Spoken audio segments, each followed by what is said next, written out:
Hi friends, நம்ம விஜய் மல்லி ஸ்டோரியில் வந்து பார்த்தீங்கன்னா போதுண்டா நீங்களும் உங்கள் கல்யாணமும் அப்படிங்கிற மாதிரி தான் வந்துட்டு எபிசோட்ஸ் வந்து எடுத்துகிட்டு இருக்காங்க. இப்போ வந்து நிரந்தரமாக வந்து அவங்க வீட்டில் வாழ வந்திருக்காங்க மல்லி. ஸோ இப்போ வந்துட்டு டெம்பரவரியாக இருந்தாங்க. ஸோ அப்போ கூட விஜய் வந்துட்டு மல்லியை புரிஞ்சுட்டு நல்லா நடந்துக்கிட்டாங்க. ரொம்ப சப்போர்ட்டிவாக இருந்தார். ஆனால் மேரேஜ் ஆனதுக்கப்புறம் ரொம்பவே பழி வாங்குறாரு மல்லியை அப்படின்னே சொல்லலாம்.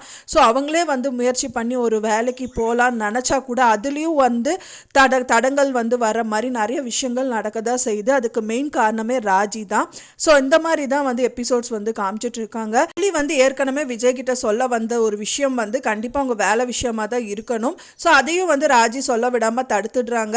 ஃபைனலாக வந்து பார்த்தீங்கன்னா ஒன்றுமே சொல்லாமல் வந்துட்டு வேலைக்கு வந்துட்டு போய் இன்டர்வியூ அட்டன் பண்ணுறாங்க. அட்டன் பண்ணுறது மட்டும் இல்லாமல் சர்டிஃபிகேட்ஸ் எல்லாம் நாளைக்கு கொண்டு வந்துட்டு நீங்கள் வேலையில் ஜாயின் பண்ணிக்கலாம் அப்படின்னு சொல்லிடுறாங்க. அதுக்காக ரொம்ப சந்தோஷப்பட்டுட்டு அவங்க ஸ்வீட்டும் வீட்டுக்கு வாங்கிட்டு வராங்க. அதை பார்த்தோன்னே ராஜி வந்துட்டு பார்த்தீங்க அப்படின்னா ரொம்ப கெத்தாக உட்காந்துட்டு விஜய் வந்து என்ட்ரி கொடுக்குறாரு. அப்போ விஜய் பார்த்து என்னாச்சு விஜய் அப்படிங்கிறாங்க. அவங்க ரொம்ப வெக்ஸாக இருக்காரு விஜய். அதை பார்த்தோன்னே வந்துட்டு என்னாச்சுன்னு கேட்கும்போது தான் விஜய் சொல்கிறாரு அவருக்கு கையில் வந்த டெண்டர் வந்துட்டு கை மீறி போயிடுச்சு, வேற ஒரு கம்பெனிக்கு போயிடுச்சு அப்படிங்கிற மாதிரி ரொம்ப ஃபீல் பண்ணிட்டு இருக்காரு. அப்போ தான் வந்துட்டு பார்த்தீங்க அப்படின்னா வந்து ரஞ்சிதா வந்து ராஜிக்கு ஃபோட்டோ அனுப்பி வச்சிருக்காங்க. மல்லி இந்த மாதிரி வந்து இன்டர்வியூ அட்டன் பண்ண போயிருக்காங்கன்னு சொல்லிட்டு. ஸோ அந்த ஃபோட்டோ வந்து விஜய் கிட்ட காமிக்கிறாங்க. அதை பார்த்தோன்னே செம்மையாக கடுப்பாயிருது. ஏன்னா அவருக்கு வந்து வர இருக்கிற டெண்டர் தான் வந்துட்டு இன்னொரு காம்படிட்டர் கன்சர்னுக்கு போயிருக்கு. ஸோ அந்த கம்பெனியில் தான் வந்து மல்லிக்கு வந்து வேலை கிடச்சிருக்கு அப்படின்னு தெரிஞ்சோடனே ரொம்ப டென்ஷன் ஆகிடுறாரு. இப்போ வந்து இன்னி என்னோட பாட்டம் ஆஃப் ஹார்ட்ல இருந்து நான் உன்னை ஹர்ட் பண்ணுற மல்லி அப்படிங்கிற மாதிரி சொல்கிறாரு.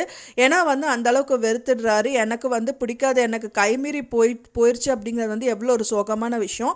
ஸோ ஆனால் அது வந்து ஒரு சந்தோஷமான விஷயமா வந்து அவ வந்து கொண்டாட நினைக்கிறாளே அப்படிங்கிற மாதிரி அவர் நினச்சிக்கிறாரு. அதுக்கு தகுந்த மாதிரி ராஜியும் வந்து சொல்கிறாங்க நீ எவ்வளோ ஃபீல் பண்ணிகிட்டு இருக்க, அந்த டைம் பார்த்தா அவள் வந்து ஸ்வீட்டாக வாங்கிட்டு வந்திருக்கா பாரு அப்படிங்கிற மாதிரி போட்டு கொடுத்துட்றாங்க.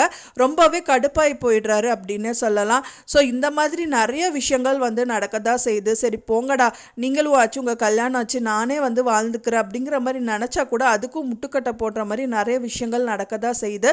ஸோ இதெல்லாம் பார்த்துட்டு மல்லி எப்படி தான் பொறுத்துட்டு இருக்காங்க அப்படின்னே தெரியல. என்ன நடக்கும் அப்படிங்கிறது வந்து வெயிட் பண்ணி பார்க்கலாம் ஃப்ரெண்ட்ஸ். நீங்கள் என்ன நினைக்கிறீங்க? உங்கள் கருத்துக்களை வந்து எனக்கு கமெண்ட்டில் மறக்காமல் ஷேர் பண்ணுங்கள். நான் சொன்ன இந்த தகவல் உங்களுக்கு பிடிச்சிருந்தா மறக்காமல் லைக் பண்ணுங்கள், ஷேர் பண்ணுங்கள், கமெண்ட் பண்ணுங்கள், சப்ஸ்கிரைப் பண்ணுங்கள். மேலும் இன்னொரு மல்லி சீரியல் அப்டேட்டோட நெக்ஸ்ட் மீட் பண்ணுறேன். தேங்க்ஸ் ஃபார் வாட்சிங் மை வீடியோ ஃப்ரெண்ட்ஸ். நெக்ஸ்ட் வீடியோவில் பார்க்கலாம்.